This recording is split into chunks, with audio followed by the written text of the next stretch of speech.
चाचा ने मम्मी के साथ। मैं कभी कभार दिन में ही देखता कि चाचा मम्मी की ओर कुछ इशारा करते, तो कभी तो वो चाचा के साथ ऊपर वाले छप्पर में चली जाती थी और काफ़ी देर के बाद निकल कर आती थी। और एक दिन मैंने कुछ ऐसा देखा कि वो नज़ारा देखकर मैं सुन रह गया, क्योंकि मम्मी तो चाचा के। हेलो दोस्तों, कैसे हो आप? मेरा नाम राज है। मैं आपकी एक सच्ची घटना बताने जा रहा हूँ। ये कहानी मेरी मम्मी और मेरे चाचा की है। चाचा कैसे मेरी मम्मी पर डोरे डालता था। मेरी मम्मी भी कम नहीं थी, वो भी चाचा के साथ। ये बात उस समय की है जब मैं करीब 10-12 साल का था। मैं अक्सर अपने चाचा के साथ ही रहता था। चाचा मुझे अपने साथ ही सुलाते थे, फिर मम्मी मुझे देर रात तक चाचा के पास से लेकर अपने पास सुलाती थी। मैं अक्सर महसूस करता था कि जब मम्मी मुझे लेने आती थी तो कभी कभार मैं जाग जाता था, तो लगता था कि चारपाई हिल रही है, लेकिन मेरी समझ में कुछ भी नहीं आता था। और कुछ देर बाद ही मम्मी मुझे लेकर अपने बिस्तर पर आ जाती थी। शायद चाचा किसी बहाने से मुझे अपने पास सुलाते थे। खैर, ये सब चलता रहा। मैं कभी कभार दिन में ही देखता कि चाचा मम्मी की ओर कुछ इशारे करते, तो कभी तो वो चाचा के साथ ऊपर वाले छप्पर में चली जाती थी और काफ़ी देर बाद निकल कर आती थी। मैं कभी मम्मी से पूछता कि आप वहाँ पर क्या करने गई थी, तो मम्मी कहती, कुछ नहीं बेटा, तेरे चाचा बैलों के लिए तूड़ी लेकर खेत में जा रहे हैं, उन्हें तूड़ी बंधवाने गई थी। लेकिन धीरे धीरे मुझे उन पर कुछ शक हो रहा था कि आखिर चाचा और मेरी मम्मी एक साथ इतना घुल मिल क्यों रहे हैं। है तो उनका देवर भाभी का रिश्ता। एक दिन मुझे कुछ देखने का हल्का सा मौका मिला। चाचा उन दिनों भैंसों के बाड़े में सोते थे, जब मैं एक रात को चुपके से अपने घर की छत पर जाकर मम्मी का इंतज़ार करने लगा कि कब मम्मी चाचा के पास जाती है। बाहर बहुत ठंड थी, फिर भी मैं वहीं पर जमा रहा कि कब ये लोग अपना खेल शुरू करते हैं। और अब मेरी मेहनत रंग लाई। रात के करीब 10 बज रहे थे। मम्मी ने घर का दरवाज़ा खोला और उसे धीरे से बंद करके चाचा जहाँ पर सो रहे थे उस बाड़े में चली गई। अब मेरा शक यकीन में बदल रहा था। मैंने बाहर से झांक कर देखा, लेकिन अंदर काफ़ी अंधेरा था और बाहर दरवाजे पर फूस का बना टाटा लगा हुआ था। इस वजह से मुझे अंदर कुछ भी दिखाई नहीं दे रहा था, बस वहाँ से अजीब अजीब सी आवाज़ें आ रही थी।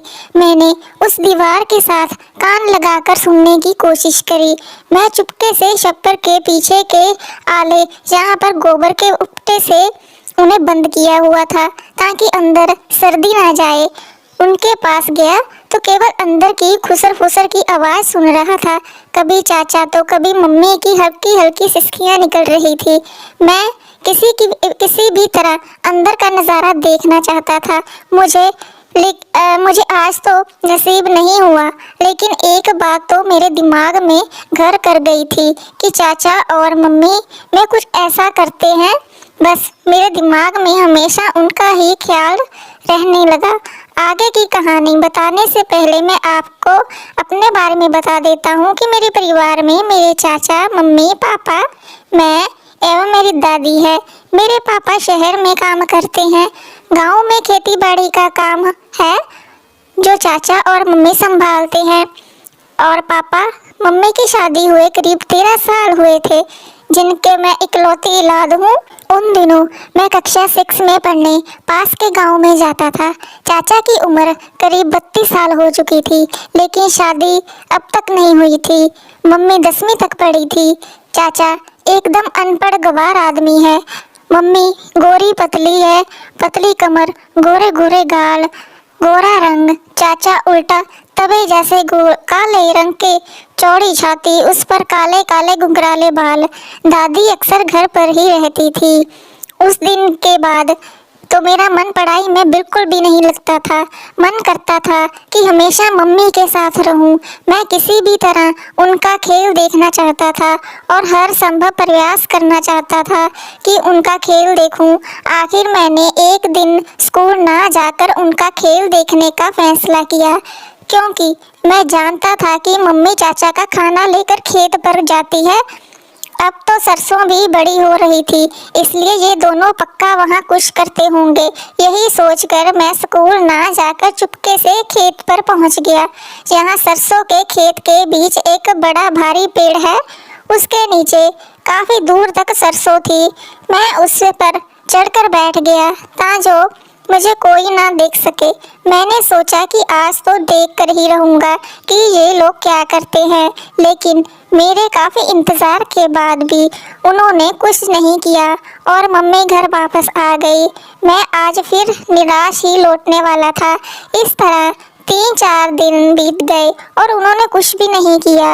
मैं सोच रहा था कि मेरी शायद गलतफहमी है। करीब 4 दिन के बाद मैंने चाचा को मम्मी से कुछ कहते हुए देखा। मम्मी कह रही थी कि ठीक है, आज रात को मैं खेत पर आ रही हूँ।